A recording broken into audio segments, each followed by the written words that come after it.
맥스 루케이도의 그 금요일에 6시간. 제5장 타오르는 불꽃과 살아있는 약속들.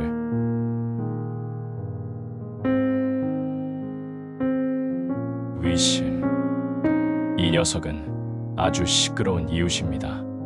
그리고 환영받지 못하는 방문객이자 미움받는 손님입니다.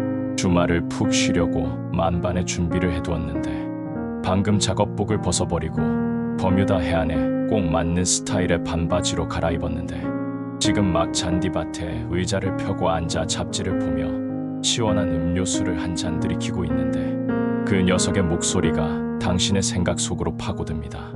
이봐, 밥, 시간 좀 있어. 몇 가지 궁금한 게 있거든. 미움받고 싶은 생각은 추호도 없는데 말야. 그렇지만 어떻게 위대하신 하나님께서 내게 신경을 써주실 거라고 믿을 수 있는 거지? 하나님께서 너를 천국에 들여보내시려 한다고 생각하는 것은 너무 뻔뻔하다고 생각하지 않아? 너는 높은 데 계신 그분과 사이좋게 지낸다고 생각할지 모르겠지만 애틀랜타에 출장 갔던 일을 잊어버리지는 않았겠지. 너는 그분이 그때 있었던 일을 들춰내지 않을 거라고 생각하는 거야. 하나님께서 너에 대해 입장을 확 바꾸실지 어떻게 알겠냐고. 혹시 이런 이웃이 있지 않습니까? 그 녀석은 당신을 성가시게 할 겁니다. 당신을 짜증나게 하고 당신의 판단을 비난할 것입니다. 당신이 깔고 앉은 의자를 걷어차기도 하고 일으켜 세우는 것을 도와주지도 않습니다. 보이지 않는 것은 믿지 말라고 하지만 보이는 것의 불완전함에 대해서는 아무 말도 해주지 않습니다. 그 녀석은 말만 뻔지르르 하고 표리부동한 거짓말쟁이로 항상 속이기만 하는 녀석입니다. 그의 목적은 당신에게 확신을 주는 것이 아니라 혼란스럽게 하는 것이죠. 해결 방법을 제공하지는 않고 문제만 불러일으킵니다. 속지 마십시오. 그 녀석이 요즘의 유행어나 용어를 사용한다고 해서 새로 나타난 것이 아닙니다. 그 녀석이 뿌린 최초의 의심의 씨앗은 에덴 동산에 있던 하와의 마음속에 뿌렸었던 것입니다. 하와는 에덴 동산에 앉아 실록을 즐기고 있었습니다. 감미로운 음료를 홀짝이며 따사로운 햇살을 쬐고 있을 때 덤불 사이에서 자신을 노려보고 있는 한 쌍의 구슬 같은 눈동자를 발견했습니다. 그 녀석은 그녀에게 다가가 몇 마디 대화를 나눈 뒤에 그녀의 마음 안에 자리 잡고는 첫 번째 의심의 그림자를 집어넣었습니다. 정말로 하나님께서 동산 안에 있는 모든 나무의 열매를 먹지 말라고 하시더냐? 이것은 분노도 피켓을 든 시위도 하나님은 죽었다고 외치는 데모도 아닌 그저 질문일 뿐이었습니다. 당신은 최근에 이 녀석의 방문을 받은 적이 있습니까? 만약 우리가 구원받았기 때문이 아니라 구원받기 위해 교회에 나가고 있다고 생각한다면 이미 그 녀석의 말에 솔깃해진 것입니다. 하나님께서 우리가 저지른 그 일을 이번에는 용서해 주지 않을 것이라고 생각한다면 볼팔이 약장수의 약을 산 것입니다. 예수님의 약속의 말씀에 대해 믿음이 가지 않고 오히려 자신에게나 다른 이들에 대해 냉소적이게 된다면 당신의 저녁 식사에 누가 초대되었는지 살펴보십시오. 당신의 마음의 대문에 든든한 자물쇠를 채우기를 권합니다. 문 앞에 잘 보이도록 들어오지 마시오라고 쓰여진 팻말을 달아두십시오. 변덕스러운 미혹자와 미쁘신 하나님과의 만남이 어떠했는지 살펴보십시오. 아브라함 혹은 처음 알려진 이름인 아브람은 하나님의 약속이 알약을 삼키는 것처럼 쉬운 것임을 깨달았습니다. 무슨 약속이냐고요? 그의 후손이 하늘의 별만큼이나 많아질 것이라는 약속이지요. 문제가 있냐고요? 문제라면 아직 아들이 없다는 것이죠. 그런데 하나님의 응답은 아무 문제 없다는 것이었습니다. 아브람은 지팡이에 의지한 채 가온을 입고 슬리퍼를 신고 비틀거리며 지나가는 아내 사라를 돌아보았습니다. 알약은 한참 동안 목구멍에 걸려 있다가 마침내 쑥 내려갔습니다. 아브람이 은은하게 촛불을 켠 저녁 식사에 사라를 초대하려다 마는 순간 하나님의 두 번째 약속이 들려왔습니다. 아브람아, 예, 주님, 이 모든 땅이 다 내 것이 될 것이다. 하나님께서 우리에게 우리의 자녀가 언젠가 강남 땅을 몽땅 차지하게 될 것이라고 말씀하시는 모습을 상상해보면 아브람이 왜 머뭇거렸는지 이해가 갈 겁니다. 그렇게 되려면 한 가지 작은 도움이 필요합니다. 아버지. 그리고 그 작은 도움이 아브람에게 주어졌습니다. 참으로 기이한 장면입니다. 해가 뉘엿뉘엿 넘어가는 석양입니다. 하늘은 별처럼 빛나는 다이아몬드가 박힌 연한 파란색 천장 같습니다. 바람은 시원하고 목장의 동물들은 모두 조용합니다. 나무들은 그림자를 들이우는데 아브람은 나무 아래서 졸고 있습니다. 그의 잠은 시도 때도 없습니다. 마치 하나님께서는 아브람의 의심이 사실로 판명되도록 내버려 두시는 것 같습니다. 아브람은 그 꿈속에서 하나님의 약속이 전부 말도 안 된다는 사실에 직면할 수밖에 없었습니다. 의심의 목소리가 설득력 있게 들려옵니다. 하나님께서 나와 함께 하신다는 것을 어떻게 알지? 만일 이 모든 것이 그저 장난이라면 어떻게 하지? 말씀하신 분이 하나님이신 것을 어떻게 알 수 있지? 의심은 점점 두껍고 무서운 어두움 속으로 빠져만 갑니다.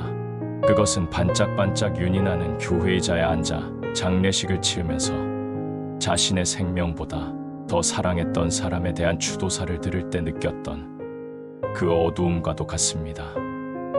종양이 악성으로 판명되었습니다. 수술을 해야 합니다라는 말을 들을 때 느끼는 그 어두움과도 같습니다. 다시는 그러지 않으려고 했지만 자신도 모르는 사이에 또다시 벌컥 화를 내고 말았을 때 느끼는 그 어두움과 같습니다. 결코 원하지 않았던 이혼이 마지막 남은 선택이라는 것을 깨닫는 순간 느꼈던 그 어두움과 같습니다. 예수님께서 나의 하나님, 어찌하여 나를 버리시나이까? 라고 외쳤던 그 순간의 어두움과 같습니다. 정말 맞는 말입니다.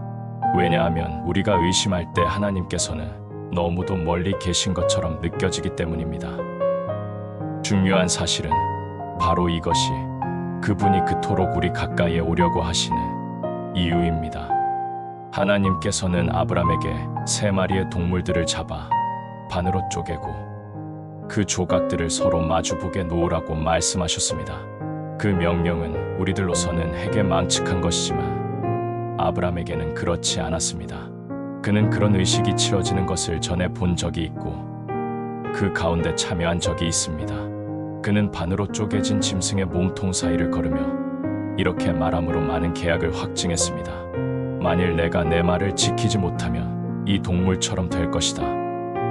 그래서 어둠 속에서 횃불이 짐승의 시체 사이로 지나가는 것을 볼 때 그의 가슴은 쿵쾅거릴 수밖에 없었던 것입니다.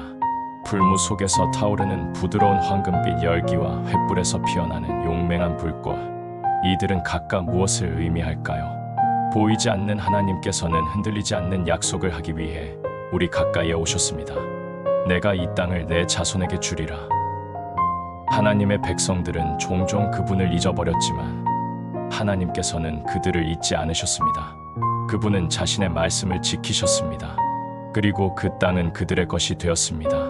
하나님께서는 포기하지 않으셨습니다. 그분은 결코 포기하지 않으십니다. 요셉이 자기 형제들에 의해 구덩이에 빠졌을 때도 하나님께서는 포기하지 않으셨습니다. 모세가 저는 이 정도밖에 안 됩니다. 아론을 보내소서라고 말했을 때도 하나님께서는 포기하지 않으셨습니다. 구원받은 이스라엘 백성들이 젖과 꿀이 흐르는 가나안 땅 대신에 애굽으로 돌아가 종노릇하겠다고 했을 때에도 하나님께서는 포기하지 않으셨습니다. 아론이 이스라엘 백성들과 함께 모세를 기다리지 못한 채 거짓 신을 만들었을 때도 하나님께서는 포기하지 않으셨습니다.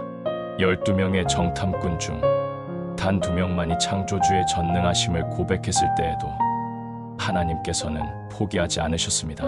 사울이 진노 가운데 다윗을 쫓아갈 때에도, 다윗이 우리아를 죽일 계략을 세웠을 때에도 하나님께서는 포기하지 않으셨습니다. 하나님의 말씀이 잊혀지고 사람이 만든 우상이 반짝거릴 때도 하나님은 포기하지 않으셨습니다. 이스라엘 자손들이 이방 나라의 포로가 되었을 때에도 하나님께서는 그들을 포기하지 않으셨습니다. 하나님께서는 포기하실 수도 있었습니다. 등을 돌리실 수도 있었습니다. 그 비참한 사람들에게서 발길을 옮기실 수도 있었습니다. 그러나 그렇게 하지 않으셨습니다. 그분은 포기하지 않으셨습니다. 육체를 입고 오셔서 2살이 되기도 전에 암살음모에 희생당할 뻔했을 때에도 그분은 포기하지 않으셨습니다. 자신의 고향 사람들이 절벽 아래로 밀어떨어뜨리려 했을 때에도 그분은 포기하지 않으셨습니다. 자기 형제들이 조롱했을 때에도 포기하지 않으셨습니다.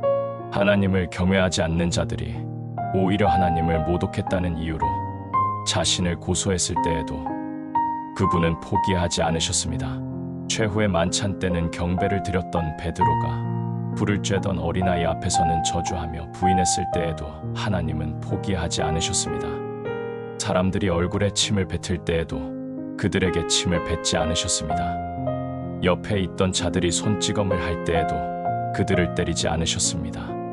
채찍이 옆구리를 휘감아올 때에도 몸을 피한 다음 대기하고 있던 천사들에게 그 채찍을 군병의 목구멍 속에 집어넣으라고 명령하지 않으셨습니다. 사람들이 예수님을 십자가에 못 박았을 때 예수님의 손을 굳게 잡고 있던 것은 군병이 아니라 하나님이셨습니다. 예수님의 상처 입은 손은 몇천 년 전 쪼개진 짐승 사이로 풀무와 횃불을 들고 지나갔던 보이지 않는 손이기도 합니다. 그 손은 아브라함의 두렵고 짙은 어두움의 빛을 비추었던 바로 그 손이었습니다. 그 손이 빛을 비추기 위해 다시 온 것입니다. 다음에 그 지긋지긋한 이웃이 다시 기어들어오면 그 녀석을 밖으로 데려다 주십시오. 갈보리 언덕 위로 말입니다. 몇천 년 전에는 횃불을 들었고 이제는 못이 박혀 거룩한 피를 흘리는 채로 약속을 주시는 바로 그 십자가 앞으로 말입니다. 하나님께서는 당신을 포기하느니 차라리 자기의 외아들을 포기하시는 분이십니다.